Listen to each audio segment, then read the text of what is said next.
Bridge మొత్తం కూలిపోయింది కాదు, ఆర్కిటెక్ట్ ఇది బాగాలేదు.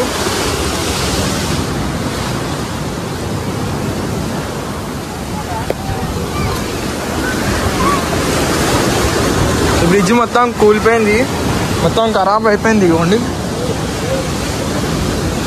నేను ఏ నమ్మకం నడుస్తున్నా నాకే తెలియదు. ఇక్కడ పచ్చిగా ఉందంటే ఇక్కడ అలలు వస్తాయని అర్థం. సరే అయితే ఇదైతే మస్తు లోతున్నట్టుంది, కొట్టుకొని లోపలికి వెళ్ళిపోతే మేము. అలలు చూసినారు ఎట్లా వస్తుంది, అయ్యో అక్క.